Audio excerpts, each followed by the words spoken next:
Dapat yung utang natin hindi tataas sa 60%. Yun ang parametro. Nako. Sa atin, lumagpas ba tayo? Sabi nyo kayo, lumagpas na ng 2%. Lagpas!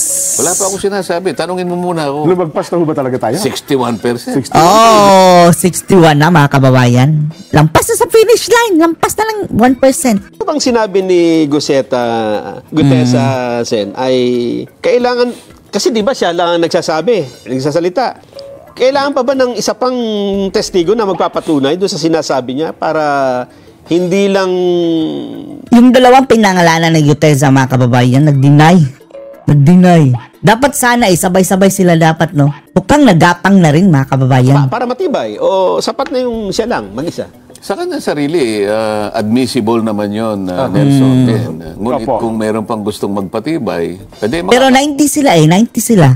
Mayroon pa yan mga kababayan. Credibility ng kanyang sinabi. Pero hindi naman nawawalan ng halaga kung nag-iisa siya. Opo. Lalong-lalo na kung mapapatibayan na lahat ng sinasabi niya ay totoo sapagkat kaya niyang patunayan. Kasi nung tinanong ko, describe mo nga kung pinupuntahan mong lugar, kaya niyang i-describe. Kasi kung... Yung mga bahay ni Tambaloslos, bahay ni Zaldico. Doon lamang sa pagtanong mo sa kanya, medyo gaganong-ganon pa. Hindi sa spontaneous spontaneous Tsaka train ito, Sen, no? Mukhang, ano bang... Marine. Intelligence operative siya, no ha? Pero parang marami kasi nabigla, Sen, ano ha? Kayo ba sa pagtaya nyo? Tapos ang espekulasyon ng ibang mga kababayan, planted daw ni Marcoleta. Lord.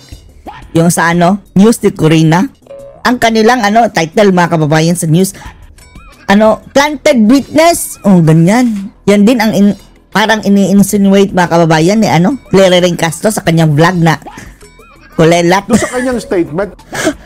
Nagpa-vlog pa pala si Claire Ring mga kababayan pero walang nanonood. Mabigat ba talaga? Depende sa kung ano gusto mong patunayan. Ganun ho ba? Kasi at least yung kay mga kababayan, kay Gutesa, mayroon siyang na-point out na mga tao, mga kababayan. Focus tayo doon sa mga napangalanan. Yan ang isusomon. Ako, mula sa simula, napapansin siguro ninyo, hindi ako lumalabas dun sa aking naunang sinabi. Pakinggan nyo yung una kong opening statement nung ako pa yung chairman ng Blue Ribbon Committee. Yung laying di no? Tama. And sinabi ko ron, we are going to get to the bottom of this. Kung all roads lead to BBM. Tambaloslo. Lahat ng daan mga kababayan patungo kina Bangag. Ano na to ngayon? Mukhang siguro ang next step nito mga kababayan ng Congress ay ng Senado is i-stop nila.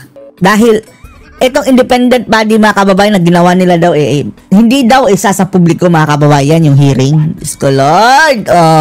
Huwag niyong i-stop. Pero paano na yan? Ang magde-decide yan mga kababayan si Soto at saka si Lacson. At ang sabi pa ni Lacson, nalilihis na tayo daw mga kababayan matapos magdala si Marcoleta ng surprise witness. Ay nako, Lacson pisot. Kailangan physically sisirin natin lahat ito. All roads lead to BBM. Yun ang sinasabi ko ron. Opo. Ngayon, ang pinakamalaking isda is si Tagva. Babanggit ang pangalan ni Zaldico. Naniniwala ba kayo na kayang gawin lahat ni Zaldico yun sa sarili lang niya? Kasi sinasabi may bas-bas ng House Speaker, and then kaya ba ng House Speaker lamang? May bas-bas ng kataas-taasan siguro. Doon sa presentation pa lamang ng budget. Ang kasi... Anong sabi ni Roque? Ang agwado daw mga kababayan, mayroong secret connector na secret passage papuntang Malacanang. Tatlong sabi ni Roque. Yung stages ng budget process dyan Yung budget preparation, ito yung NEP. So lahat ng agency mag-uusap-usap kung ano yung magiging budget natin sa taong ito halimbawa. Budget preparation, pagkatapos merong ano ba yung pangalawa? Pagkatapos merong yung budget authorization. Okay. Tapos execution.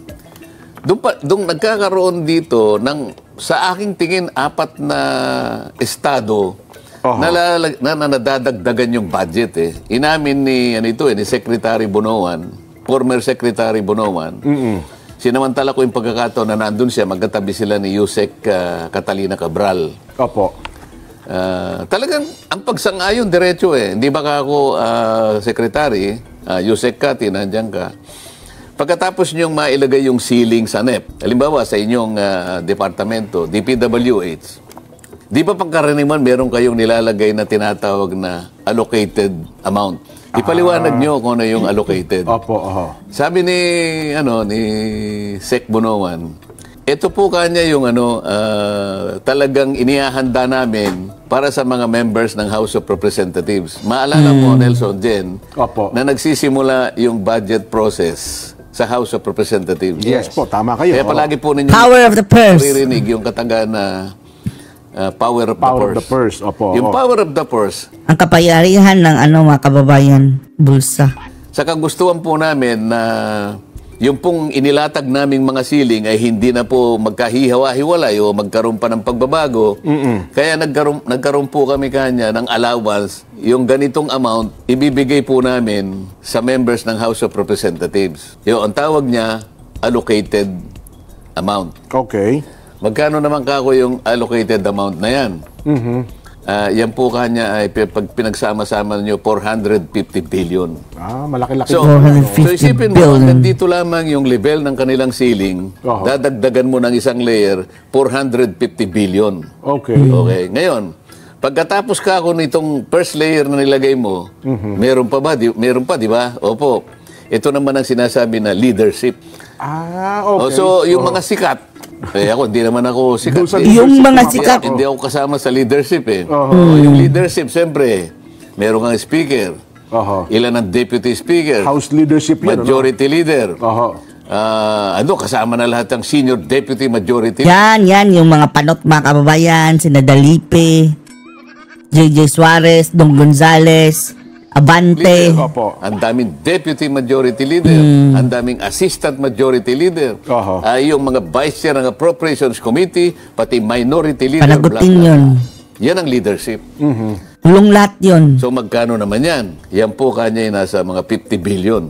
Okay. O de, 450 plus 50, ilan na yun? Di 500 O billion. de 500.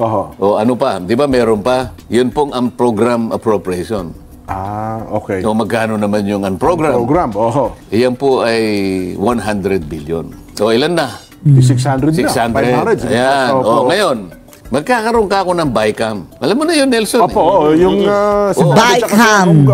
Ano ang karaniwang nangyayari pagkatapos ng BICAM? Nagkakaroon po kanya ng pagbabago mula po dun sa NEP at saka po yung GAA. Yung NEP, ito yung Suggested. target. Okay. Ng Pagkatapos na GAA, ibig sabihin, naging batas na. Ano kako ang pangkaraniwan? We're talking about the 2025 budget. Ano ang diferensya nung sa NEP hanggang sa lumabas yung batas? GAA na eh. Sabi ni Bangag mga kababayan, hindi ko na makilala. Pero pirmahan ko pa rin.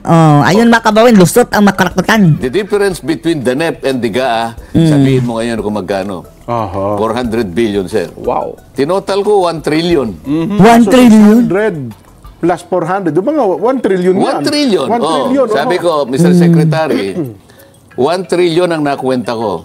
Ito ba ang ibig mo? Yan po, kanya. So, 1 trillion. Kumbaga ka ako sa tao, taba. Hindi kailangan ng budget natin. Wow, kasi trillion. naipundar nyo na eh. Nailista na ninyo eh. Ito ang kailangan ng ating ekonomiya. Nailista na nating lahat. Kumbaga sa tao, Nakwenta na. ito ang ating... Pakailangan talagang budget. kailangan natin. Naglagay ka ng 1 trillion taba.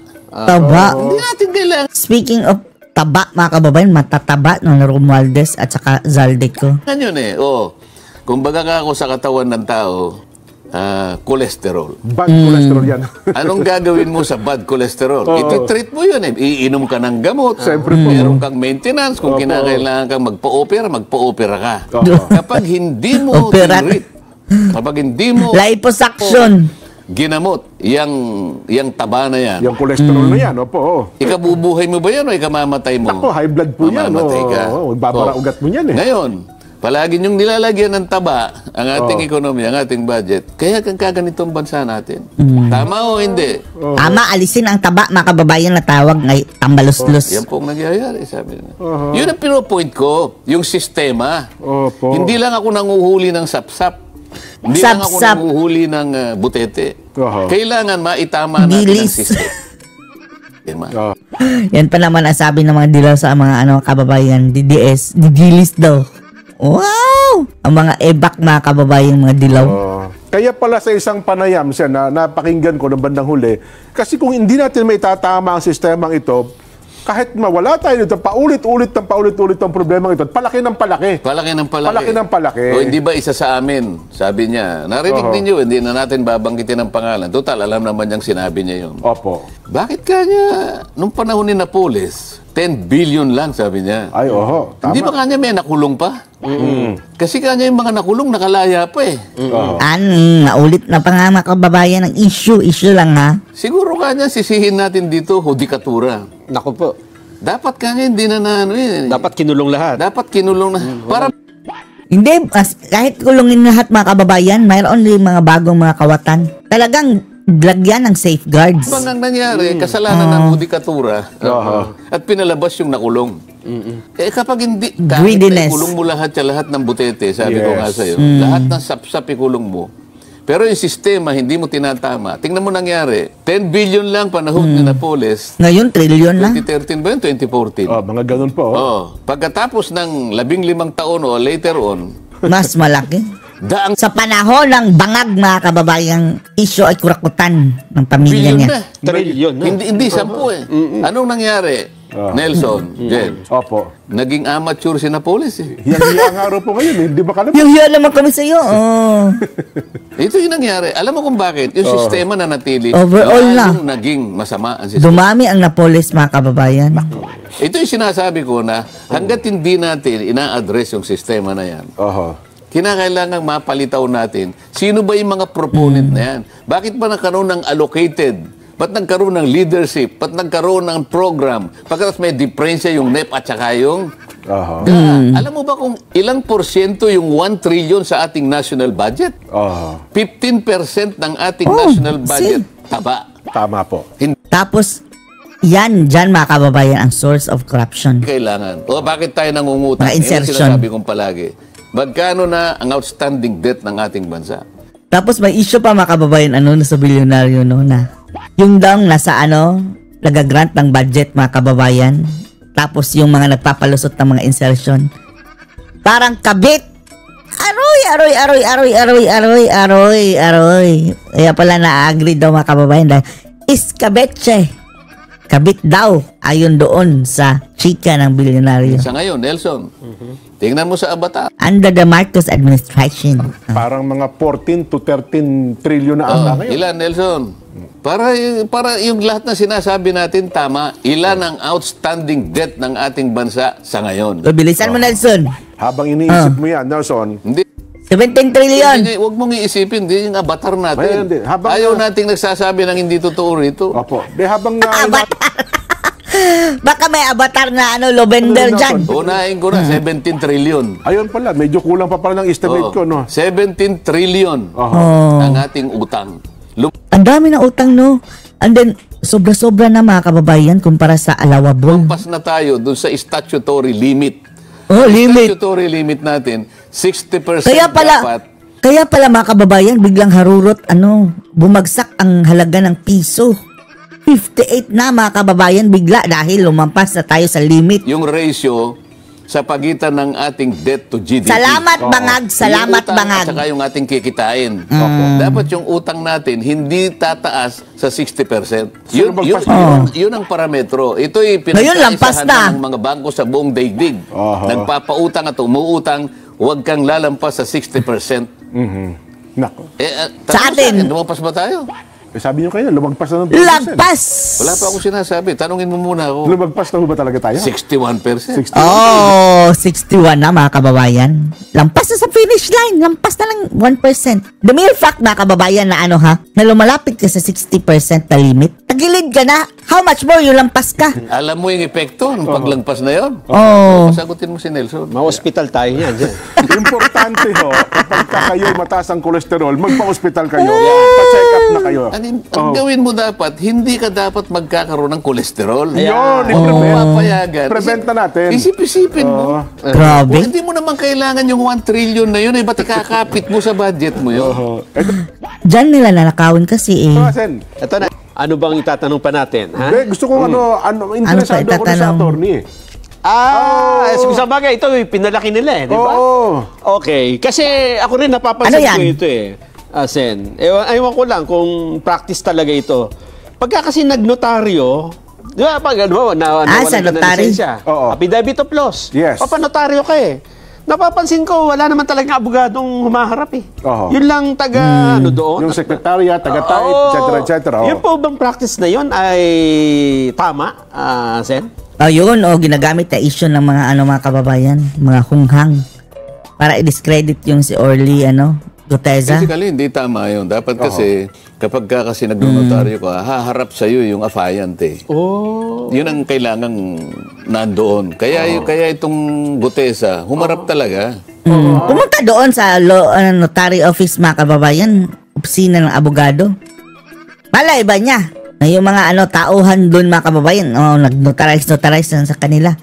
Kasalanan ni Guteza yun? Hindi. Oo. Kailangan nakaharap ka. Alam niya yung pananagutan niya. Kailangan nandun siya mismo Ang matotrouble nito yung mga kababayan, yung abogago.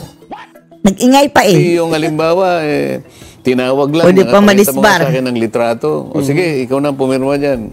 Nagagawa nila yun, pero mali yun. Kasi ang hinahangad dito kasi ay yung pananagutan na nakaharap mo talaga. Kasi ikaw ang nag-administer ng kanyang oath Parang nakita ko yun, naging malaking issue yan doon kay Alice Guo, di ba? Pero anyway, Paano kung halimbawa, kasi itinatanggi nga ng abogado, nasa yung nakapirma doon. Sige. Pero kung yun ang practice pala nila, talaga nagnonotaryo sila pero hindi siya pumipirma. At yung nakapirma lang talaga na yun, sa affidavit ni Gutesa, sa lahat ng notaryo nila, yun talagang pumipirma. Ano mangyayari? Diyan, magkakaroon siya ng disciplinary problem dyan. Matotrouble ang mga kababayan, abogado, bakit hinahayaan niya gamitin na kanyang perma? Mananagot ka doon sa tinatawag naming Pangalan SIPRA. ng Sipra. Pangalan ang kanyang taya dyan, mga kababayan. Ito yung Code of Professional Responsibility and Accountability. okay. SIPRA. Mahigpit yun. Maaari kang madisbar dyan. Madidisbar ka tuloy. Ang sabi ni mga kababayan ni Mike Defensor, ang sabi niya, malamang tinakot daw yung abogado, mga kababayan, ng Alam niyo na kung sino yung mga na-mention, mga kababayan, kaya biglang epal. Ayun siya tuloy ang pwedeng makakaharap ng disbarment, mga kababayan. Tinatry nilang i-discredit si Orly Guteza. Nagkulang ka at nagkasala. Dito maliwanag na kung hindi siya ang pumirma, maliwanag na ang pumirma dyan, staff niya o sekretarya niya.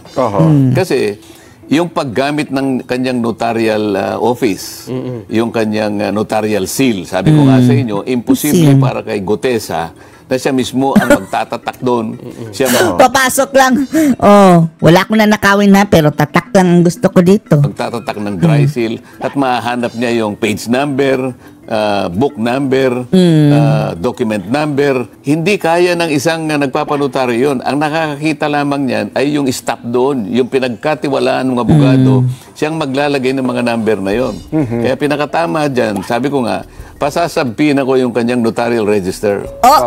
You're in trouble. In trouble tuloy, mga kababayan, ng epal. Ibig sabihin, galing sa opisina niya talaga. Hindi na pinag-uusapan kung ikaw ang pumirma o hindi. Pinayagan mo ang staff mo kung sino man. Tapos, irrelevant pa naman ang mga kababayan, notary, doon sa kanyang testimony, mga kababayan. Hindi talaga yun, requirement. Additional lang yun kay Marcoleta, mga kababayan, para makita niya na, sincero.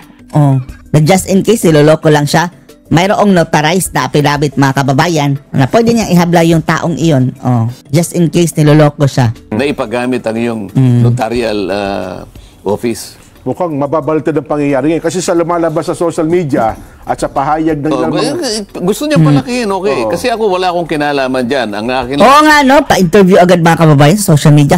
Hindi ako yan falsified. Kung sino mang mag-share niyan, kakasuhan daw niya, mga kababayan. Delete it, delete. namang gustong mangyari. Angas. Dumating sa Siya naman pala, mga kababayan, ang may... Ito na ngayon siya, matotrouble. na may notaryo, hindi ko na pinakialaman kung sino magnunotaryo. Hindi ko na makatungkulan yun. Basta sinabi ko, maghanap ka ng magnunotaryo para sa panig ko, another satisfaction para sa akin na ikaw talaga'y nakahandang humarap dito. Opo. Kasi pinalalabas nila ngayon sa social media para bagang Peke. kayo ang Nameke. Oo, nameke. Oh, witness daw ni Marcoleta. Parang tanim witness daw. Yan na ang news mga kababayan na nakurina. Marcoletas sa witness. O sige, Ganun po eh. ang gawin natin para talagang isalig natin talaga sa katwiran. Opo. Patawag po natin yung abogado at Masosomon dalhin na yung tuloy. notarial register. Ayun. Makikita po natin dyan. Wala ka lusot dyan. Wala ka lusot. Mukhang malaki po problema kakaharapin ni attorney. Oo. Oho. Malaki talaga yan. Lalo na kapag subukan po ninyong palawakin yan. Ako na mismo magpo-prosecute sa iyo. Aroy, oh. Yan. Kasi naglabas pa siya ng kanyang statement. Nagot ka na. Ay, binasa natin kanina. Hinahanap po nga yung Mapapadisbar ka niyan. Maring totoong hindi siyang pumirma. Bakit pinapayagan mo ang Na pumirma yung mga staff. o sekretaryo mo ang pumirma para sa iyo? Bakit hindi Bawal kaya yan. ito? Paano makukuha ni Gutesa? May SEFRA. Hindi pa ang nang yung drug ninakaw sale? niya yun, siguro. Paano niya makukuha sa notarial register mo yung mga number na ilalagay doon? Oho. Yun lamang doc number. Doon nakalagay sa libro makapal. Opo. Tutuntunin mo yun kung ano yung pinakahuli. Okay. Kung hindi naman nila mga kababayan ibibigay yon, pwedeng ma-recheck ni na Marcoleta mga kababayan doon sa RTC yung volume number, book number ng abogadong iyon. Pati page. Kaya nga parang 58 na yan. Makapal na yun eh. Oho. So sa page 58 na nandun eh. O pati book number nakalagay. Kasi yung bawat register may book 1, book 2, book 3, book 4. Bukol. Ano nga kakapal yun eh. Yan ay Ako, bukol. nire-report mo sa RTC Bicol kung pala. saan ka kumuha ng notarial commission. Mahigpit ngayon yung notarial yung notarial law. Baka akala niya wala siyang pananagutan dyan. Subukan Meron. palakihin yan. Subukan nyo lang palakihin yan. Ang pinaka-arbiter dyan. Mas maganda yun mga kababayan tapos tatanungin siya sino ang nasa likod ng pananakot sa'yo. Pakukuha po natin. Sabi na yung defensor Mike Defensor tinakot lang daw yung mga kababayan malamang yung abogado para sabihin wala silang nanotaryong ganyan. Notarial register. At kapag nakita namin na tumama dun sa number nung daladala ni Gutesa, Patay kang bata ka. madidisbar pa po kayo dyan. Madidisbar ka. Yan ang sinasabi ko sa ba? inyo. Baka kayo pa po ang gumagawa ng paraan sa ikadidisbar ninyo. Nasa sa inyo po yan. Mukhang hindi baka mabaliktad pa ang pangyayari. Mababaligtad yan. Tapos mga kababayan, yung notaryo, relevant na yun mga kababayan. Dahil, pulang yun ni Marcoleta just in case, niloloko lang siya. Pwede niyang balikan mga kababayan eto na pinanotaryohan mo sworn statement, tapos mali pala yung pinagsasabi mo. Si Marcoleta pwedeng maghabla doon mga kababayan. Pero, this time mga kababayan around, wala nanumpa na si Gutesa doon mga kababayan. Hindi naman niya binawi ang kanyang statement. So as good na mga kababayan na notarized na yun. Ako, wala po akong kinalaman dyan. Kayo po nagsabi na hindi nyo pinirmahan yan. Okay sa akin yun kung hindi kayong pumirma. Tapos yung mga dilawan mga kababayan, grabe. Si Marcoleta, ayan na. Nag-ano na daw mga kababayan, nagmamanuber na daw ng kahit ano-ano, tanim witness. And then, mayroon pang baklang artista mga kababayan na flat ang ilong. Sabi, proud ako na hindi ko binoto si Marcoleta. Ay, nakong mga akla. Pero kayo ang nagbigay ng pagkakataon na ipirma po nung kung sino man ang pinagkatiwalaan nyo dyan. Oho. Nako. Anyway, meron pang isang nagrevelasyon din doon kahapon sa Senado Yung sino ngayon? Undersecretary Roberto Bernardo. Mukhang doon naman mukhang nagbanggit din po siya na ilan pa mga pangalan ng senador. Nadamay pa yung isang dating senador, Senadora Nancy Binay. Wala kaming pakikibinay. Opo. Ang point ko, mukhang dumadami na witnesses. Mas marami. Mas maayos mga kababayan, mas okay. Para panagutin talaga lahat. Wala bang masama doon kung dumami na ang mga nakapaloob po doon sa WPP, yung Witness Protection Program? Depende po sa direksyon na tinatahak po ng aming chairman. Nasa kanya po yun Ako naman po, wala na akong kinalaman sa pagdidirect kung saan pupunta yun. Sapagkat ako'y membro na lang doon. Ayun. Isa pa po doon sa napansin din ng marami, ngayon ay kalat na kalat sa social media, yung in-approach yung si Alcantara. Oh, yan, Parang no? kumusta na kayo? Kinausap nyo. Kinausap niya doon sa, ito ba may kinalaman doon sa kay... Yun yung mga kababayan, yung pinapabasa na hindi pa yan pumutok mga kababayan talaga sa media, no? Mayroong pinapabasa si Boying na affidavit. Yung statement na ang tingin po sa labas sa iba ay parang pinaltan yung talagang statement na dapat niya basahin, Sen. Wala naman akong tinanong doon. Okay. Meron lang akong kinlarify na kung ano yung nangyari. Pero kinalkal mo ba yon? Tinanong mo na ba yon? Ano talagang istorya na nasa likod nun mga kababayan? Dahil may pinatong si Boying mga kababayan doon kay Alcantara na papel mga kababayan tapos napag ganyan-ganyan si Alcantara after. Anong istorya yun? Akala natin yun ang kinastigo. Oo, tsaka ganun. Ayun. Kasi sinasabi ko kay Sec Boying, panatilihin mo ka kung paano yung ginawa mo doon sa una. Opo. Sana pare-pareho kasi nag-a-apply nung umpisa ng Witness Protection Program si Gutesa. Sabi naman ni Secretary Boying, oo, kaya lang ayaw na niya na magpa-cover. Sa huli kasi nagbagong isip niya, hindi po, ayoko na pong magpa-cover ng WPP. Kasi sinabi niya, sa umpisa siguro, iniisip niya na baka sakaling makatulong nga naman sa akin yan dahil may pamilya naman ako. Ako kaya kong pagtanggol ang sarili ko. Ngunit, yung pamilya ko naman, nandun naman.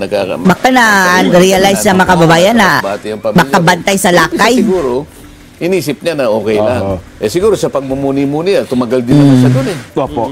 Nakikita mo nga kasi, nung na parang nabubor na siya eh. Wala naman palang itatanong sa akin. Tumagal ako ng tumagal ng ganito eh. Bigla ko marami sa kayo. Wala lang nagtanong talaga mga kababayan ko kay Gutesa.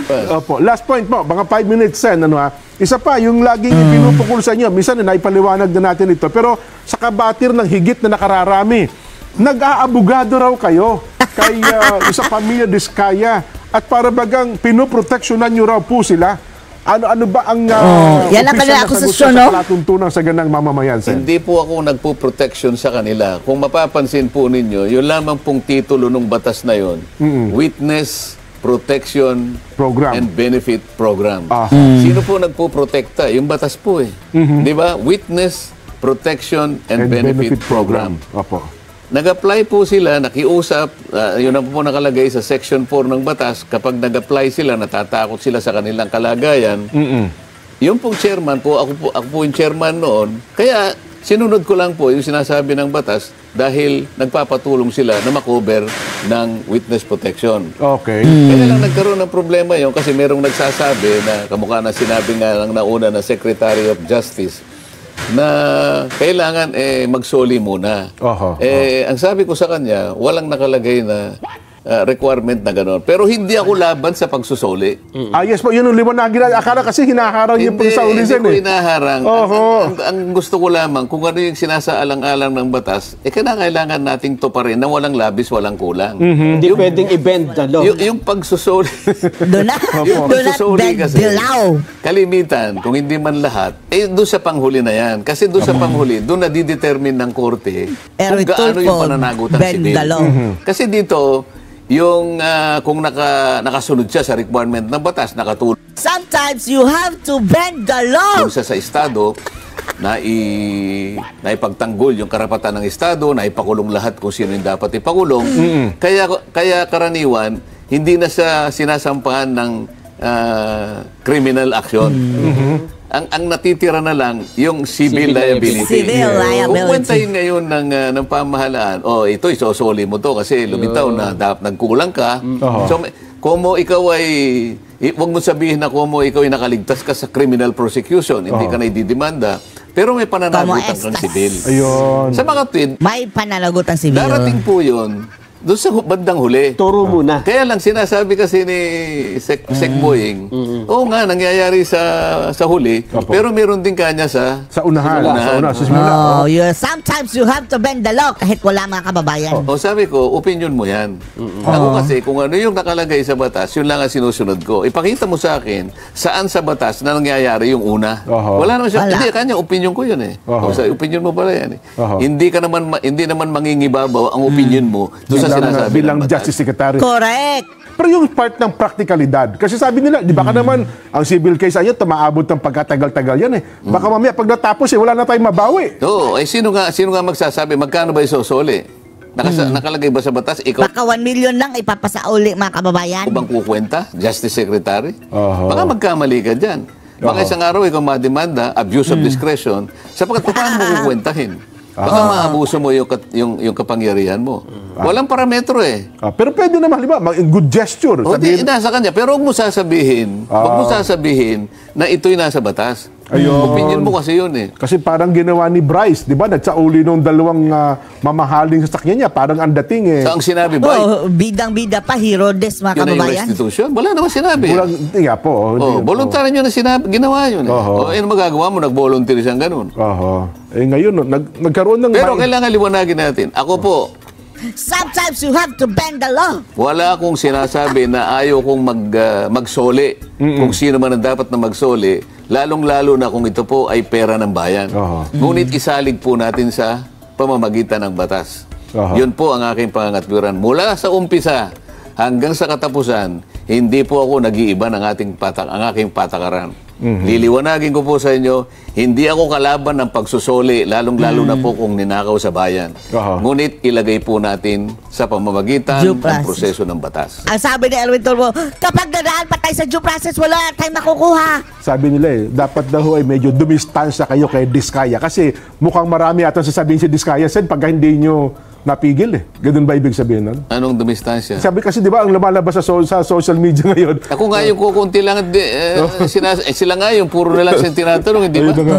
Ako nga po, paminsan-minsan lang ako nagtatanong.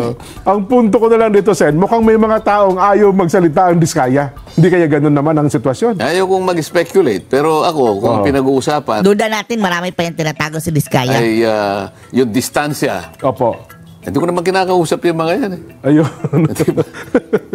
Sige po, basa pa kami ng mga reaksyon. Sabi ng ating mga reactors, B, ituloy po hanggat hindi nalilinawan lahat ng sangkot dito. Philman Lamina, Lucena City. Tuloy lang. O, kailangan ituloy mga kababayan dahil ang gusto nila mga kababayan ICI na lang daw.